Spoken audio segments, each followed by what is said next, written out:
Hey friends, welcome back to the Live Inspired podcast. Today's episode is a check-in from my heart to yours, and it's for anybody who's feeling this weird tension of, I'll call it inspired but tired. Like you have all of this creative energy and momentum and all these things that you want to do and these goals that you want to accomplish, but you're also so freaking tired and you have a very full life. I'm in a season right now where I'm working full time. I'm now 6 months pregnant and I started a business and I have all of these creative ideas and all of this stuff that I want to put out into the world.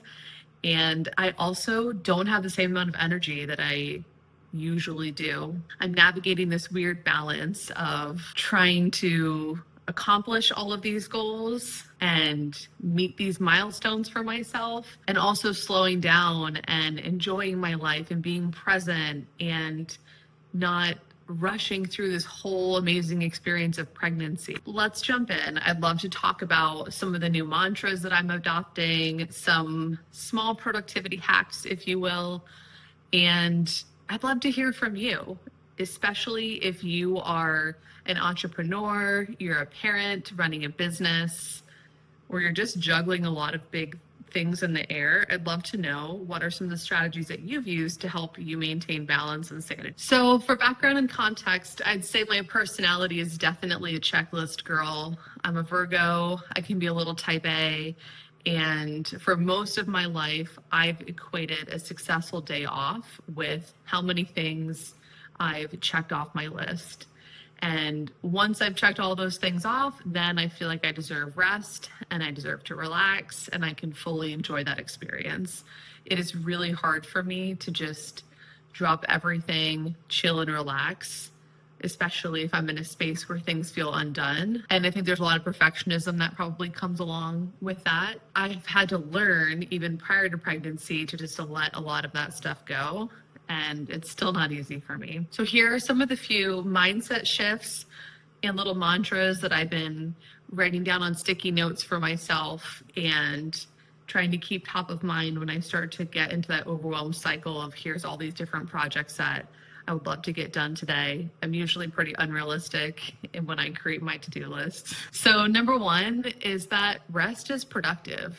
And when I look at the general landscape of a day, I'm starting to realize that I need to build in pockets of rest. And some days that looks like taking an hour to watch trash TV like Bachelor in Paradise, if you know, you know, or taking a nap, or unscheduling time, just time to do absolutely nothing. Maybe pick up a book, maybe scroll on my phone, maybe reach out to a friend, just something where I'm being still and I don't have anything productive going on. I'm just letting my mind and my body fully rest. Another great mantra is that my body is a wise guide, not a machine. So I tend to overschedule myself with the aim of accomplishing as many things as possible in a short window, and I'll stack a bunch of errands together. And I've learned that when I overschedule myself, all that I'm doing is stealing from the energy bank of tomorrow, because I get these hangovers now of exhaustion mentally, physically, emotionally, a day after I had like the most productive day ever. So it's very imbalanced. And when my body is telling me that I need to stop, slow down, take a rest, I'm really leaning into that and trying to carve out even 15 minutes to completely lay down, take a nap, listen to a guided meditation, and then check back in with myself, which also leads to I don't have to finish everything to be proud of myself. And for somebody who's a list writer like me, I think it can be helpful to write down all of the things that I did accomplish. I'm very good at what I call productive procrastination. And so I'll often be going around the house, vacuuming, dusting, doing all these things that were definitely not on my list to avoid doing the thing that really does need to happen. So that leads me to my next topic, which is practical strategies I'm using to move gently forward in productivity. We'll start with what we can call the rule of one. And I'm not saying that this is my original idea, but what's helpful for me and sometimes cathartic is if I make a list in my phone of all the things that are popping around in my head, things that I need to get done.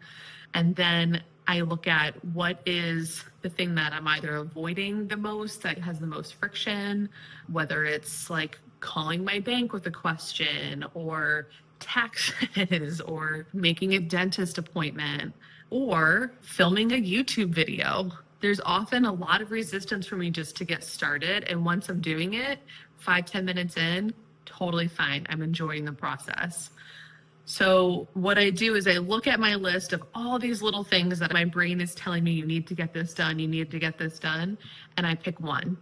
I pick one thing and I tell myself, if I can just get this one thing done today, then that's success. So that gives me a lot of focus. And now I just need to work on the discipline of starting with that one thing and not getting sidelined by all these other problems. Another strategy that I've been using is this like 80% rule. And that is that if I can get a project to 80% done, then I should step away.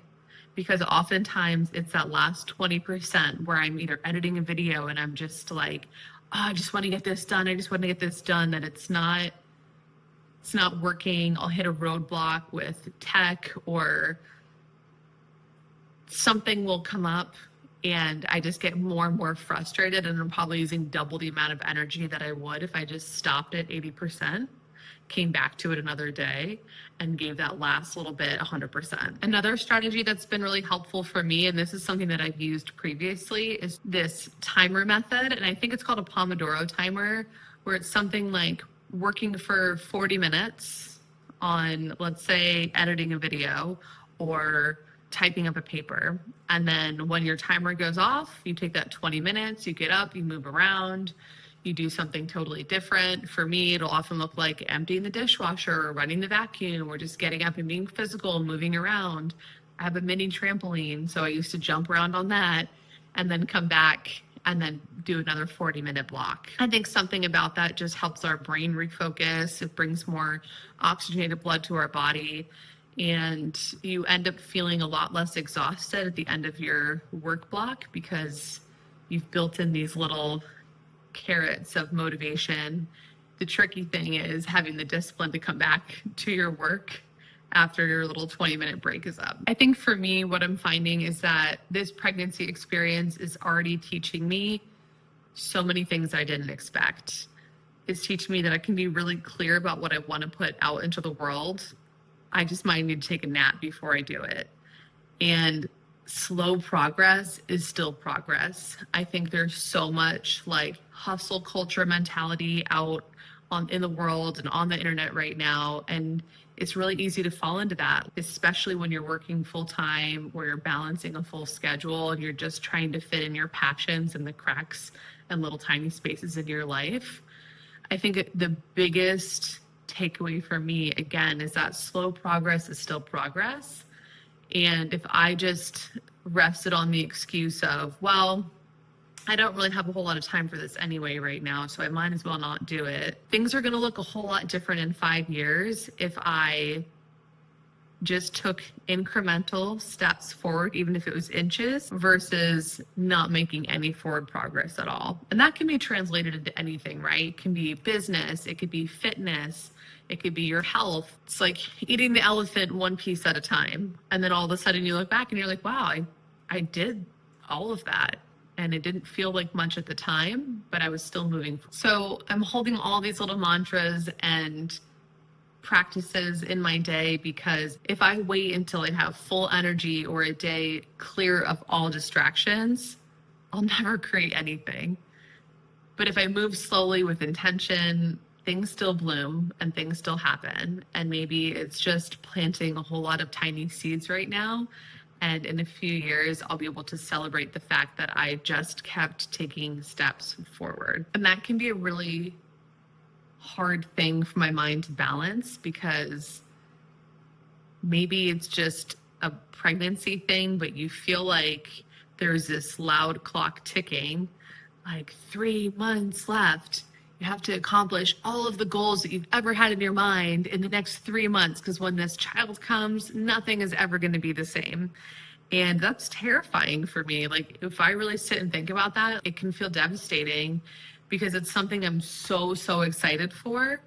But there are so many ways that I can't even fathom in which it's going to change my life. And just like I like to close every single episode, what if it all works out? What if having a baby becomes a thing that makes me even more laser focused than I've ever been before and gives me a whole new wealth of possibility and potential and creativity? We just don't know. So give yourself grace. If you're in a season where you are, again, inspired but tired, you're not broken, you're not behind, I'm sure we're all feeling it in different aspects of our life. It's really hard to live a balanced and full life, especially in a crazy world. I just want to thank you for taking this little bit of your day to spend with me. I'd love to hear any feedback that you have. And again, as always, I deeply appreciate your support of my show and my channel. I would love it if you gave me a rating or subscribed or left me a comment. It all is really meaningful to me, especially at the beginning of this journey. I look forward to seeing you in the next episode.